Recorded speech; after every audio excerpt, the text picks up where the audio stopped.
Personally Bhojpuri industry का target करने का इरादा था या उनका कोई खुन्नस था वो आपके चैनल के माध्यम से पूरी इंडस्ट्री हुआ है। ये तो अनुपमा के साथ ऐसा हुआ था, तो मेरे साथ भी ऐसा हुआ। तब धीरे धीरे लोगों के अंदर अब ये कितना आगे बढ़ेगा ये तो वक्त बताएगा। जो भोजपुरी की जो नारी है वो कितना जागरूक होंगी ये वक्त बताएगा, लेकिन सबको जागरूक होना चाहिए अपने अधिकार। इंडस्ट्री में जो सबसे टॉप सिंगर है खेसारी लाल यादव, उसके बाद है पवन सिंह और खेसारी लाल यादव में एकदम एक सप्ताह 2 सप्ताह में कंट्रोवर्सी होने लगता है। उनके फैंस और वो लोग आपस में विवाद करते रहते हैं, लेकिन फिर बाद में खेसारी लाल कहते हैं कि वो मेरा बड़े भाई है और मैं उनका छोटा भाई। इसी का तापमान बढ़ाने वाली काजल राघवानी का इंटरव्यू किस लिए गौरव करते हैं, और जब इंटरव्यू सामने आता है उसके बाद से खेसारी लाल यादव हो, पवन सिंह हो, जितने भी भोजपुरी इंडस्ट्री के मेन सिंगर जो है ना उनकी खटिया खड़ा हो जाती है।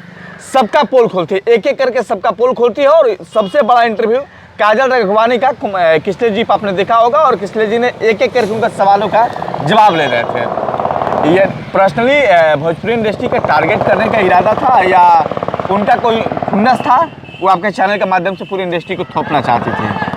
विकास विद्यार्थी जी की सबसे पहले बता दूं, ये मेरे बहुत करीबी आदमी हैं, बहुत परम मित्र हैं। तो ये पकड़ लेते हैं मेरे को कहीं से भी और ऐसे सवाल पूछते हैं कि उसका जवाब जो है सो उससे कंट्रोवर्सी निकल जाए। कंट्रोवर्सी नहीं करना चाहता, सवाल पूछ रहे हैं। आप बताइए ना, मैं क्यों टारगेट करूंगा भाई भोजपुरी इंडस्ट्री को। भोजपुरी इंडस्ट्री जो है सो मैं भी इसको पसंद करता हूँ, मैं भी चाहता हूँ कि इंडस्ट्री आगे बढ़े, इससे कुछ लोगों का भला हो, जो इसमें लोग काम कर रहे हैं उनका नाम बढ़े, मान सम्मान बढ़े। तो मैं तो चाहूँगा कि भाई भोजपुरी इंडस्ट्री आगे बढ़े। टारगेट जब से काजल राघवानी आती है और सारे बात आपके चैनल पे बोलती है कि भोजपुरी इंडस्ट्री में ये होता है, सबकी चरित्र का पोल खोलती है। आपने कहा कि जब तुम जानती ही थी कि खेसारी लाल यादव की शादी हो चुकी है तो तुम क्यों उसके साथ रहना चाहते थे, आपने सवाल किया था, उसके जवाब उन्होंने क्या दिया था? कहा कि मैं प्यार में अंधी थी। तो सारे लोग यही आरोप लगाते हैं, सारे लोग प्यार में अंधी हो जाते हैं भोजपुरी इंडस्ट्री में। ये सवाल आप किए नहीं उनसे? देखिए क्या है कि ये सब जो सवाल उनसे जो पूछा गया तो उनकी बातों से ये बात समझ में आ रहा था कि भाई भोजपुरी इंडस्ट्री में जो है महिलाओं की स्थिति क्या है। और रही बात तो ये होता ही है कि भाई सब लोग जो है चुप रहते हैं। जब उन पे ऊपर आती है बात तब वो जो है अपनी आवाज़ उठाते हैं। अगर ये लोग पहले से जागरूक होते हैं, पहले से अपने मुद्दे को उठाते हैं, तो शायद जो आप देख रहे हैं भोजपुरी इंडस्ट्री में महिलाओं की स्थिति वो नहीं होती।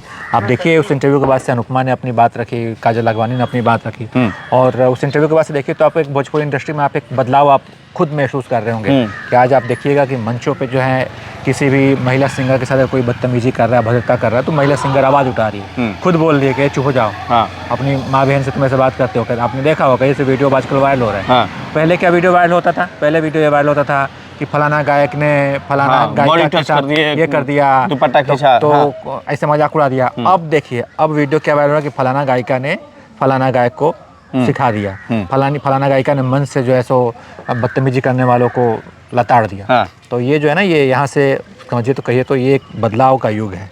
और ये 2 इंटरव्यू आई, भले ही इन लोगों ने देर से अपनी बात रखी, लेकिन इन लोगों ने बात रखी।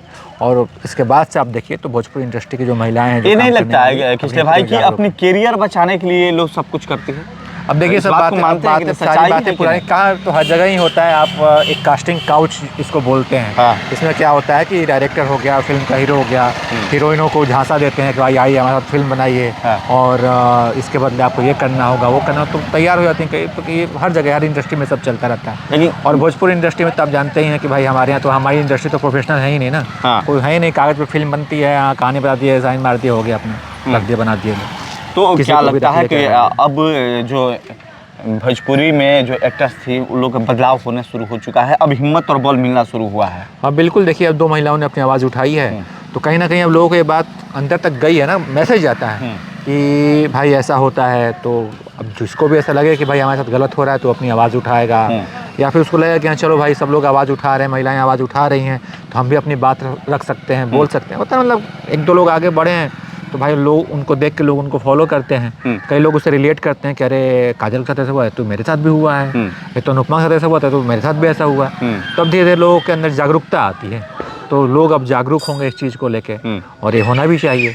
अब इंडस्ट्री के दूसरा रूप देखने को मिला। अब नारी सशक्तिकरण की बात की जा अब रही ये है। कितना आगे बढ़ेगा ये तो वक्त बताएगा।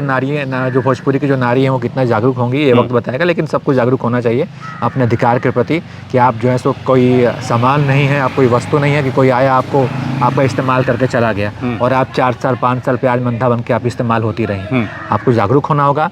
कौन होता है आपको काम देने वाला? आप ऐसा काम कीजिए कि सामने वाला आपके साथ काम आपका हीरो बनने के लिए तरसे। हाँ बिल्कुल, है ना, आप ऐसा काम कीजिए। आपको क्यों अपने किसी के पीछे जाना है और किसी की जो इच्छा है उसकी पूर्ति करना है। आपको क्या लगता है कि भोजपुरी इंडस्ट्री में जो सबसे टॉप सिंगर है खेसारी लाल यादव, उसके बाद है पवन सिंह और खेसारी लाल यादव में एकदम 1 सप्ताह 2 सप्ताह में कंट्रोवर्सी होने लगता है। उनके फैंस और वो लोग आपस में विवाद करते रहते हैं, लेकिन फिर बाद में खेसारी लाल कहते हैं कि वो मेरा बड़े भाई है और मैं उनका छोटा भाई हूँ। तो क्या लगता है कि लोगों को गुमराह की जा रही है, इंडस्ट्री को गुमराह की जा रही है, या फिर किसी और को आगे नहीं? पता नहीं, मैं तो कह रहा हूँ कि लोग ही पागल हैं भाई। आप किस स्टार के पीछे क्यों भागते हैं? कौन है हीरो? आप खुद अपना हीरो बनिए ना। आप क्यों, अगर वो कह रहे हैं कि मेरे साथ मेरे इनके साथ लड़ाई है, तो आप लोग क्यों आपस में बढ़ जाते हैं? तलवारें आपस में क्यों खींच लेते हैं? आप उनके लिए कल मारकाट कीजिएगा, अगले दिन वो खुद ही साथ मिल जाएंगे। तो कोल में अगर छला कौन गया? आप चले गए ना, जनता चली गई। जनता तो लगा कि हाँ चलो पवन भैया के लिए झंडा ऊंचा करते हैं, खेसारी से लड़ जाते हैं। खेसारी के समर्थक और पवन समर्थक आपस में लड़ रहे हैं, भिड़ रहे हैं। वो उसकी माँ को गाली दे रहा है, वो उसकी बहन को गाली दे रहा है। बताइए किस हद तक ये लोग गाली गलौज करते हैं। इस लेवल पे जाते हैं, लड़ते हैं, झगड़ते हैं, अपने संबंध बिगाड़ लेते हैं और वही सिंगर फिर वापस में जाकर स्टेज पर मिल लेते हैं, गले मिल लेते हैं। तो ठगा कौन गया? बुर्बक कौन बना? आप खुद समझिए उसमें।